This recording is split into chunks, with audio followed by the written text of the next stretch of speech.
안녕하세요 여러분, 판도라입니다. 판도라의 경제실물 이번 시간에는요, 비품 폐기 판매 시 분기에 대해서 이야기 좀 드리도록 하겠습니다. 저는 이티디파 건물 회계 컨설팅 대표이사로 재직하고 있고요. 그 다음에 똑같은 이름으로 네이버에서 카페하고 있습니다. 그리고 교육의 모든 것 에듀파에서 강의하고 있습니다. 자, 회계 주요 분계 중에서 비품 감가상각비에 대해서 좀 이야기를 나눠볼게요. 여러분이 물건을 구매했을 때, 부과할 때, 그리고 폐기할 때 이렇게 세 종류로 이야기를 나눠보고요. 여러분 공동주택 회계 처리 기준에서는 원가로 물건을 표기해야 하기 때문에 여기서는 만약에 물건이 0원으로 들어온다. 그러면은 회계가 0원으로 표시가 되나요? 안 되나요? 안 되겠죠? 그렇기 때문에 공짜로 기증해서 들어온 물건에 대해서는 회계 처리하지 않는 것이 맞습니다. 자, 그래서 제가 여기서는 설명드리지 않을게요. 오늘은 주로 폐기할 때 어떻게 하는지 여러분과 함께 이야기 나눠보도록 하겠습니다. 물건을 구매를 하는데요. 물건을 다 구매를 하다 보니까 내가 돈을 주고 물건을 구매하죠. 그러면 자산이 어떻게 되죠? 감소하게 되겠죠? 자산이 감소가 되고 또 물건을 구매했으니까 비품인 자산이 증가하게 됩니다. 자, 우리가 거래의 판례서를 보면은요, 자산, 부채, 자본 이렇게 자기네 집이에요. 차변에 자산 내 집이고 대변이 부채랑 자본 내 집이거든요. 똥개도 자기네 집에서는 50% 먹고 들어가기 때문에 자산은 차변에서 증가하고 부채랑 자본은 대변에서 증가합니다. 그런데 그 반대쪽으로 가면 대변으로 자산이 가면 자산을 싸버린다 생각을 해버릴까요? 그러면 없어지는 거죠. 자산 싸기, 대변, 자산을 대변 본다, 없어진다 이렇게 생각하면 될 것 같습니다. 자, 자산이 차변에 있으면 증가, 자산이 대변으로 가면 싸버려서 감소 이렇게 생각을 해볼게요. 그 자산이 어느 쪽에 있는지만 알면 나머지는 그 반대쪽에 가면 줄어드는구나 라고 생각하면 되겠죠?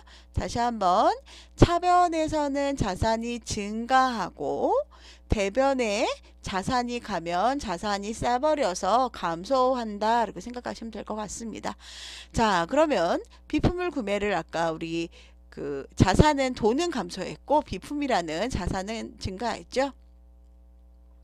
자, 이 친구를 부가를 할 거예요. 공기구나 직기비품은 부가하는데 부가를 하려고 그러면 뭐가 만들어야 되죠? 뭐가 만들어져야 되죠? 항상 비용이라는 관리 비용이라는 아이가 만들어져야 됩니다. 이 관리 비용이라는 아이가 만들어지면서 상대 계정인 감가상각 누계액이라는 유형 자산이 발생을 하는데요. 이 유형 자산, 감가상각 누계액이라는 아이는 유일하게 자산을 마이너스 치는 그런 계정 과목이죠. 그래서 여러분께서 합계자대 시산표를 보면은 이 아이가 유일하게 마이너스 항목으로 나오는 아이예요. 그래서 어떤 분들이 선생님 이상해요. 합계잔액 시산표에 마이너스 항목이 있어요 라고 이야기하시면 제가 물어보죠. 그게 혹시 감가상각 누계액인가요? 라고 물어봅니다. 감가상각 누계액은 자산을 마이너스 치는 항목이기 때문에 마이너스로 나와요 라고 얘기 드립니다. 즉 물건을 구매할 때는 비품을 증가시키고 자산을 감소시키고 부가를 할 때는 관리 비용을 발생시키면서 감가상각 누계액으로 유형 자산을 쓴다, 마이너스로 쓴다라는 얘기죠. 자, 폐기할 때는 그러면 여러분 요거를 그럼 생각을 한번 해보세요. 우리가 물건을 구매할 때 비품 대 그 다음에 재금 혹은 뭐 현금 그리고 물건을 부과할 때 감가상각비 대 감가상각 누계액이다 이렇게 들어와 있죠. 그럼 결론적으로 남아있는 아이들은 누구일까요? 남아있는 비품 대 감가상각 누계액이라는 거죠. 근데 얘를 없애주려고 그래요. 없애주려면 어떻게 해요? 반대 계정으로 가져가면 되겠죠? 그래서 감가상각 누계액 대 비품으로 하면 물건을 폐기하게 된다. 근데 이거는 무슨 얘기냐면 모두 감가상각해서 비용으로 부과했을 경우에 그렇다라는 이야기입니다. 자, 그런데 내가 폐기를 하려고 했는데 감가상각을 다 못한 상태에서 폐기를 할 거예요. 근데 실질적으로 내가 감가상각 비용 내가 물건을 즉 1,000원짜리를 샀는데 1,000원짜리에서 600원어치를 감가상각했다는 말이에요. 그러면은 400원이 이 물건의 가치잖아요. 근데 나는 내가 판매를 하려고 했더니 어떤 사람이 500원을 주고 산대요. 그럼 내가 얼마 이득 본 거죠? 100원 이득 받잖아요. 그죠? 100원. 내가 원래 이 물건 값은 400원인데 이분이 500원을 주고 산다는 거죠. 아싸, 아싸라비야, 잘 됐다. 그러면 100원이 관리 외 수입으로 들어온다라는 얘기입니다. 자, 아까 전에 우리가 물건을 판매를 하려고 그러면, 물건을 없애려고 그러면 비품 대 감가상각 누계액으로 간다 그랬죠. 근데 이 사람이 폐기를 했더니 돈을 현금을 줬단 말이에요. 그만큼이 돈이 들어온 자산인데 팔았더니 내 물건값보다 더 비싸게 팔았어. 관리 외 수입이다 라는 겁니다. 그 밑에 보시면 이번에는 손실이 났어요. 이 물건이 1,000원인데 내가 한 300원어치 부과를 했어요. 그럼 이 물건값은 700원이란 얘기죠. 감가상각을 했어요. 그럼 이 물건은 700원이죠. 그럼 700원에 팔렸으면 똔똔이가 끝나는 거고 800원에 팔았으면 관리 외 수입이 남는데 얘를 600원에 팔았어요. 그러면 마이너스 100원이 아직 손실을 보게 된 거죠. 그러면 이 손실을 여기 왜 관리의 수입으로 했으니까 관리의 손실 잡으면 되겠구나 라고 생각을 할 게 있는데 관리의 손실을 잡으면 될까요? 안 될까요? 관리의 손실을 잡으면 아니 됩니다. 왜 아니 될까요? 이거는 관리 비용이니까요. 그래서 관리 비용인 감가상각비라는 계정을 써서 이거를 털어버린다 이겁니다. 없애줘 버리는 거죠. 비용이네요. 비용. 관리의 비용. 관리 비용으로 없애준다 라는 거죠. 자, 뒤에 가서 자세히 한번 설명을 좀 해보도록 할게요. 자, 판도라 아파트 컴퓨터가 취득가액이 200만원이었는데 감가상각을 다 해서 감가상각 누계액이 200만원이에요. 컴퓨터를 폐기하려고 할 때 어떻게 하냐. 모두 부가한 물품에 대한 폐기 처리 방법이고요. 감가상각 누계액 200만원 대 직기비품 200. 아까 말씀드린 대로 내가 남아있는 건 비품 대 감가상각 누계액이잖아요. 그걸 반대로 해서 감가상각 누계액 대 직기비품 200만원 이렇게 잡는다라는 겁니다. 자, 주역 5단지 아파트 컴퓨터가 취득가액이 100만원이고 감가상각 누계액이 40만원인 경우에요. 그럼 컴퓨터를 65만원을 처분하고 통장으로 입금을 받았대요. 이걸 어떻게 하느냐? 자, 여러분 비품의 폐기 관련 시 수익이 난 경우죠. 그래서 처분 손익이 65만원, 내가 65만원을 팔 거예요. 구매액은 100만원, 감가상각 누계액은 40만원인 경우에 얘를 먼저 여기를 먼저 계산해주면 60만원이죠.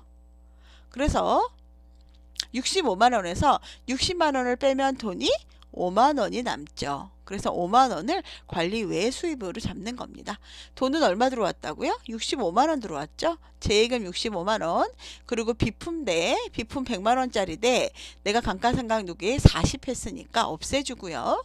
그리고 돈이 들어온 거는 관리 외 수입으로 잡는다 라는 얘기입니다. 자, 이번에는 손실이 생겼을 때를 이야기를 좀 할 거예요. 아까는 이익이 생겼으니까 손실이 생겼을 때, 자, 주역 6단지 아파트는 컴퓨터 취득가액이 100만원이었고요. 감가상각 누계액이 20만원이에요. 그럼 얘는 원래는 80만원짜리죠. 80만원이 이 물건값이라는 거잖아요. 근데 65만원에 처분하고 통장으로 입금을 받았답니다. 이거는 100만원에서 60만원을 빼면 80만원이죠. 80만원에서 65만원에서 80만원을 빼면 어떻죠, 여러분? 15만원 손실로 인식이 됩니다. 그죠? 그래서 물건 두루값 들어온 건 65만원이었는데 직기비품은 100만원이었고 감가상각 누계액이 20만원이니까 감가상각비는 그 차액인 15만원이라는 거죠. 그러면 65만원 플러스 20만원 플러스 15만원 하면 100만원 이렇게 계산이 되겠죠? 예. 이렇게 생각을 하시면 될 것 같습니다. 자, 다시 한번 설명을 간단히 드리면 항상 모든 것을 폐기하거나 할 때는 원래 있었던 분계가 어떻게 되어 있는지를 생각하고 하셔야 됩니다. 비품을 구매할 때는 비품인 자산이 생기고 내 돈이 나가니까 자산이 감소되는 거고요. 공기구 직기 부품을 부과할 때는요. 비용인 감가상각비를 사용을 하고요. 감가상각 누계액인 유형자산을 쓰게 됩니다. 폐기 시에는 감가상각 누계액 대 비품, 즉 아까 전에 말씀드렸던 대로 원래 물건을 살 때 원래 남는 분계는 비품 대 감가상각 누계액이잖아요. 다 쓴다면. 그죠? 왜냐면 여기에 감가상각비 대 재예금이라는 계정 과목은 없어지고 비품 대 감가상각 누계액이 남아있는 원래의 그 분계니까 없애려고 그러면 남아있는 나머지 것들을 반대로 가져오면 된다. 비품 대 여기에 감가상각 누계액 이렇게 하면 없어지는 거다라고 생각하시면 될 것 같고요. 이 부분에 대해서 폐기를 했는데 100% 감가상각을 했을 경우에는 비품 대 그 감가상각 누계액에다 비품을 하면 되지만 이익이 남는 경우에는 그 부분은 관리 외 수입으로 쓴다라는 거죠. 자, 재예금 아까 전에 물건을 내가 판매를 했으니까 그 비용인 거 그리고 나머지 대변에는 그 없애는 거는 항상 요거는 요거는 생각을 하면 되겠죠. 그리고 나머지만 채워 넣으면 되는 거예요. 감가상각 누계액 대 비품 이렇게 생각하시고요. 그 다음에 물건이 들어왔을 때 재예금 대 관리비 수입, 관리 외 수입 이렇게 잡아주면 될 것 같습니다. 자, 폐기 시 손실이 난 경우에는요. 재예금 자산 대 그 비품 대 감가상각 누계액 요거는 생각할 수 있겠죠. 그리고 재예금으로 실질적으로 내가 판매한 수입이 들어왔다.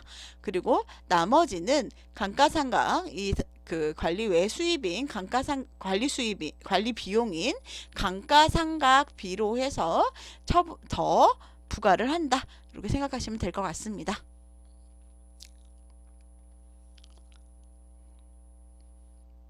보이시죠? 이렇게 처분하시면 될 거예요. 자, 여러분들이 이 부분을 좀 어려워하셔서 제가 한번 여러분들 보시라고 가지고 왔습니다. 네, 오늘도 건강하시고요. 구독과 좋아요, 다정한 댓글은 영상을 만드는데 큰 힘이 됩니다. 판도라 경리실무는 여러분이 부자 되시길 기원합니다. 저도 부자 되겠으면 좋겠네요. 행복하시고요. 내일 더 행복하시고 나중에 뵙겠습니다.